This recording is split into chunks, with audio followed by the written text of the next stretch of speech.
Hello guys, আবারও চলে এলাম একটা নতুন ভিডিও নিয়ে। তো আমি আজকে এত সকাল সকাল কেন স্নান করতে এলাম, তো চলো তোমাদেরকে বলি। আজকে হলো শ্রাবণ মাস, শ্রাবণ মাসের প্রথম সোমবার। আজকে শ্রাবণ মাস না, মানে শ্রাবণ মাস পড়ে গেছে, আজকে শ্রাবণ মাসের প্রথম সোমবার।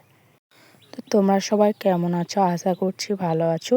তো শ্রাবণ মাসে সবাই সবুজ চুড়ি পরেছে, কিন্তু আমি পরিনি সবুজ চুড়ি।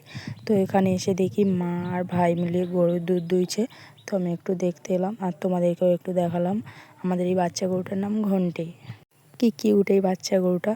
তো তারপর আমি চলে এলাম ঠাকুর ঘরে, সকাল সকাল স্নান করে চলে এলাম ঠাকুর ঘরে।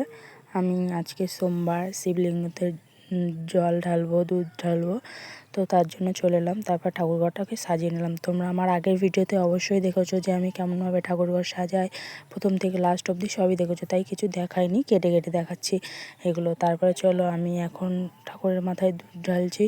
তো আমাদের কিন্তু শিবলিঙ্গ নেই, এই পাথরের মানে এই শিব ঠাকুর, এই শিব ঠাকুরটা মানে এমনি শিবলিঙ্গ নেই, তাই আমি ওখানে জল ঢাললাম, দুধ ঢাললাম, ঢেলে আমি ঠাকুরের কাছে নমস্কার করছি, প্রণাম করছি। তো তোমরা কারা কারা শ্রাবণ মাসে সবুজ চুড়ি পরেছো আমাকে কমেন্ট করো। আমি তো পরিনি, মানে এখনও কিনিনি, হয়তো পরলে পরতে পারি পরে। তারপরে আমার ভাইও ঢেলে নিচ্ছে ঠাকুরের মাথায় জল, আজকে সোমবার যেহেতু। তো আমাদের ঠাকুর ঘরে কী ঠাকুর সেটা তোমরা নিশ্চয়ই জানো, তাও আমি বলে দিই। আমাদের ঠাকুর ঘরে শিব দুর্গা আছে, আর আমি শিবের ঘটে একটু দুধ আর জল ঢেলে নিচ্ছি। তারপর আমি প্রদীপ আর ধূপটা ধরিয়ে নিলাম। আজকে প্রথম সোমবার, কে কে শিবের মাথায় জল ঢেলেছ অবশ্যই কমেন্ট করবে। তারপরে আমি ঠাকুর ঘর থেকে চলে এলাম খাওয়া দাওয়া করতে। মানে আমি একটু কাঁঠাল খেয়ে নিচ্ছিলাম, দুটো না তিনটে খেয়েছি, বেশি খাইনি।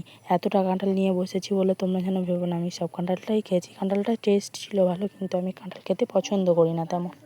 তো আমি স্কুলে যাওয়ার জন্য ড্রেস পরেছিলাম, কিন্তু রেডি হইনি। তো ফাইনালি আমি স্কুলে যাওয়ার জন্য রেডি হয়ে গেছি।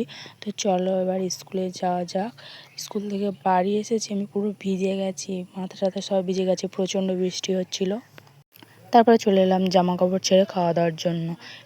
এক পাশে ছিল টমেটো আলু সিদ্ধ, তারপরে লেবু ছিল, শসা ছিল, আর এটা ছিল বেগুনি, তারপরে ছিল এটা ডাল, আর ওটা পেঁপে আলু ভাজা। তারপর আমি খাওয়া দাওয়া করে এখানে বসে আছি। তো আজকে আমার এই ভিডিওটা এই অবধি। কার কার কী ভালো লেগেছে কমেন্ট করো। টাটা।